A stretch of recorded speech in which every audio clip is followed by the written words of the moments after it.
Hey everybody, this is iLad, and I would like to welcome you back to my Starmade tutorial series. In this series of fairly short videos, we're going to be exploring mostly Starmade logic systems, but also Starmade ship systems, and introducing people to the wonderful world of making really interesting crap in Starmade.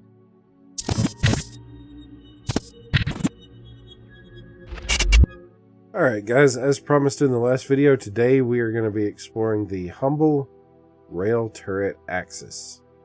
Now, I did not try to cover this in my actual rail videos because, as I demonstrated at the end of the last video, this isn't really part of the rail system. It's grouped with them, but it's not really compatible with them in any kind of a way.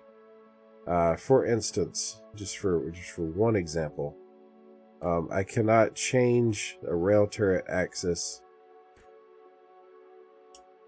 to a different type of rail. Look, I can't even connect a button to it to change it, right? Items won't, or entities won't flow off this onto this at all, right? So let me just create docking real quick, just to demonstrate. See, if this was a proper rail, it would flow right off of that onto it, but it's not, because it's not a proper rail. So, I think I've made that point pretty thoroughly by now. Let's talk about what a rail turret axis is, if it's not actually a rail. So this is how you mount turrets, whether they're going to be manually controlled or automatically controlled, doesn't really matter. And typically, for most cases, you're going to need two of these working in concert with each other. So we're going to start with just the basic one, the one that's on the host entity, the master entity, the actual ship or station, as it were. I'm going to really quickly see. Let me get a better color than dark gray. Let me get beige. Why not? Hey, beige. I'm gonna make a point here by saying if this is a ship. It's not, we're on a station, but if it were a ship, this would be, oops, come on. This would be the forward direction of the ship, okay? So this is what we're going to treat as forward. When I say forward, you know I mean this. And up is exactly the way that we're oriented here, like up is that way, right? So consistent with what we already have going on. And this is important because you really want to make sure that your turrets align with certain expectations that the AI is gonna have for you. Now, you can do sideways facing turrets for broadsides. There's nothing wrong with that. And that, if you want to do that, you'll point your turret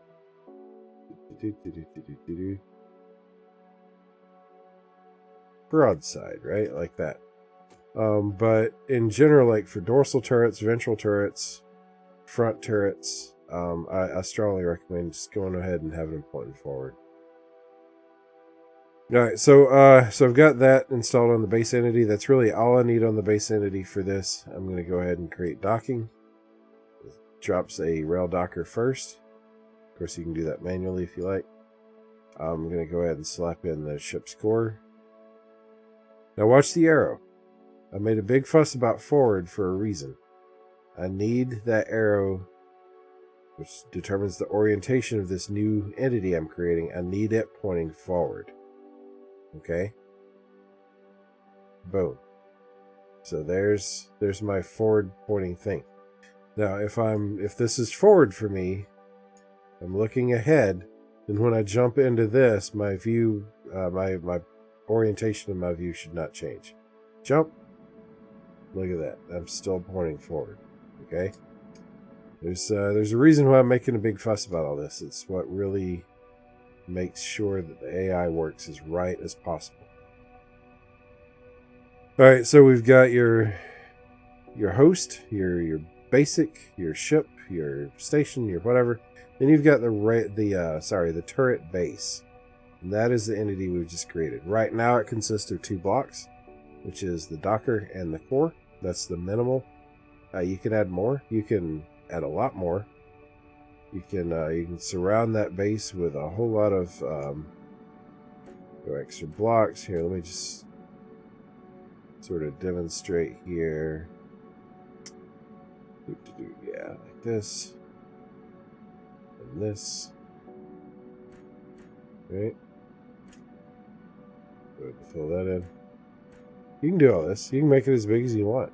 Keep in mind, as I demonstrated in an older video where I was talking about the rail basics, the bigger it is, the heavier it is, the slower it's going to move unless you set up some of these rail mass enhancers on the host, right? That's okay. And then you can raise this up as high as you want to, but you're going to need some kind of a support for a sideways facing turret axis number 2. Now I'm just going to go ahead and I'm going to strip all this out. We're going to keep this to its most basics for the purposes of understanding the mechanics here. So like I say, you do need a second rail turret axis, and you want this one turned on its side but still pointed forward. Okay, see, that's forward. That arrow, oh, we get rid of the belt light. There we go. The arrow is still pointed forward even though the whole thing is sideways. Yeah. Then we're going to create docking on that. So there's my docker. There's my core. You don't have to position it this way. You can put it really wherever you want. Once again, though, I need this arrow pointing forward.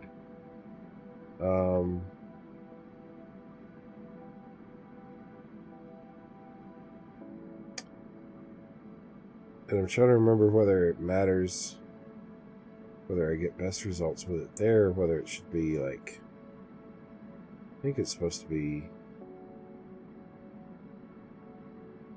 like that forward. Yeah, that's right. Because you want the whole system sense of what is up and down to be consistent throughout. Right? So just like when I was in the base, or sorry, in the host, and I jumped to the turret base, it kept my orientation. So when I jump into what we're going to call the turret barrel, I should still keep my orientation. There, see? That, you know, it's nice when you're building because you don't get all disoriented. The AI actually needs that too. The AI needs to be consistently oriented as well. Now, for the turret barrel, this is where you're actually going to put your weapon system. So let me go ahead and say, what do I have here in my inventory? I've got, I'm sure, missile. Cannon? Yeah, cannon. Cannon. There we go. Let's see. I'm going to use these for this demonstration. So in the turret barrel, I need, well, let's just say I'm going to drop the computer over here, like right. Let's do it right there. I'm going to make this symmetrical. Right. And then with that selected with C, that's the orange outline, we go ahead and drop in the barrel of the actual gun. Okay. Something else that I need on the barrel, if I want an automated turret, is called a Bobby AI module. Let me go ahead and grab one of these. I'll smack that right there. I can't really do a whole lot with this while I am in this entity itself. So I'm going to jump back to the... actually, I'm going to jump into astronaut mode. I'm going to come up to the Bobby AI, and now I have settings. So type, is this a ship? No, this is not a ship. This is not a fleet. This is a... No, it's a turret. Hang on. Jump in. Jump out. Turret. There we go. Sometimes you gotta give it a little jog like that. Just hop in and hop out again. Remote control, active, yes. Fire mode, cannon, missiles, simultaneous, volley, yeah. Okay, simultaneous, so all of them will fire at once, or all the barrels will. Missile damage prioritization, like if you're using this to pick off missiles, you probably want it to pick off the biggest missiles first, right? Unless you're specifically designing a little tiny one like this one to pick off just the weaker missiles. Aim at any. Select to target ships, stations, missiles, astronauts, any. You got some options. But in any case, the Bobby AI, as long as it's active, is going to tell the cannon computer shoot the cannon barrel at whatever you told it to shoot at. Now, if you hop back into the ship core, what happens, you see that little warning alert up on the top left? It turns off the Bobby AI. So if I hop out again, see that it's no longer active. So I'm going to need to reset that. So just kind of keep that in mind. What that means is that as you design the whatever you're going to build around the turret, and not just have it be bare bones like this, you need to have access to the Bobby so that you can go in astronaut mode and switch it on anytime you do any kind of build mode work on it. What if you don't want it to be automatic? What if you want it to be manually controlled? No harm in having the Bobby AI on there. In that case, you can just go ahead and deactivate it, or when you hop into it, it'll deactivate on its own. But look, I have nice, smooth range of motion, right? When I'm in what we'd normally call flight mode. Still is called flight mode, but basically I'm fully controlling the turret, just the way you'd expect. If you do want it manually controlled, I suggest that in addition to having the Bobby just in case you want to go automatic, I strongly recommend that you also have a camera. So you need that. But the camera will let you do. You see how I'm like kind of limited in my field of view? What if I had a camera like right there, for instance? Then I can hit the sideways arrow on my keyboard. And now I'm inhabiting the camera point of view instead of the core point of view, which gives me a much better field of view. And you can mount that wherever you like. Oops, not H. G. Assign cannon computer to my hotbar.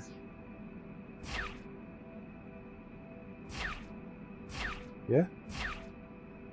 Can pretty much shoot wherever I want to. Cannot attack a faction's home base. Those are right. Also, shouldn't be able to attack what I'm docked to anyway. Let's see. There's no chance that that's in range. I don't know, maybe it is. Who knows? But yeah, cool, huh? So that's your absolute basic turret stuff. Now there's some design considerations that you gotta keep in mind. So let me hop into the base, for instance. All right, so the base.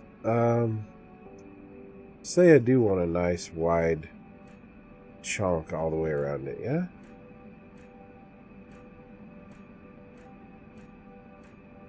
Something that's a little decorative, gives it some shape.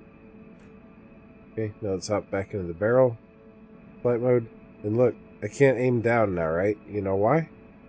Because the cannon barrel is smacking into the turret base. So that's a problem. Yeah. I jump back into the base. Let's say I wanted to like have a multi-layer thing going on here. Like I can't have blocks directly adjacent to this because that would impede it from being able to turn. Right? So I would need give some space around the turret axis instead of smacking blocks right up on its side. Yeah? Let's see, actually, how's this now? Yeah, still can't really tilt down. So you're gonna need to learn to sort of leave these gaps here, like anywhere that your barrel needs to go, unless you're intentionally limiting it. You need to give it freedom of movement. Now, if I don't want to be able to shoot down this low, you know, let's say this is the absolute lowest I want to be able to shoot, right? So let's hop into the base. That's the host. There's the base.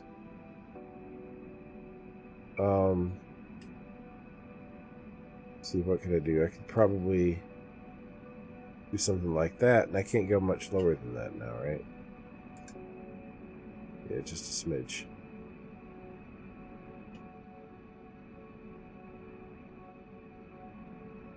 I could drop a slab. Go for... That's too thick. Let's go for a quarter slab here.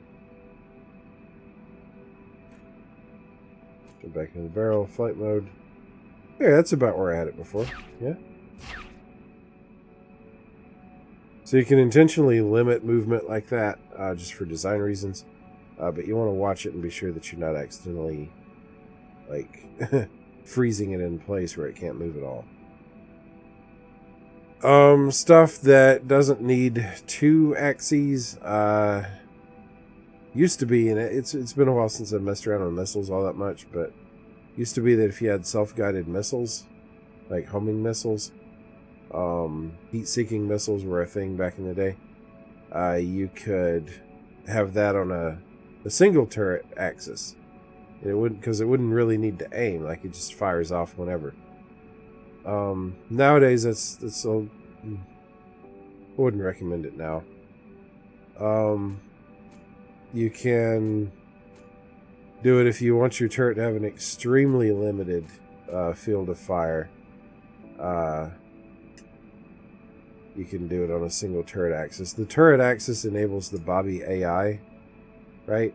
So even if you don't want to aim it, you can still have it mounted on the axis and have the Bobby in control of it. Even when you're piloting the main ship. But that's a very advanced thing, and generally you want your guns to have more freedom of movement, like on more than just one axis. Right? So just, yeah, there's a lot to keep in mind there. But again, you can make these pretty huge. If you do make them big enough that it actually starts slowing down its movement, rail mass enhancers on the host entity would be your friend. They'll help compensate for the extra mass of the turret. But this is really all you absolutely need, is the weapon computer and modules on the actual barrel. Bobby AI on the barrel. You don't need it on the base.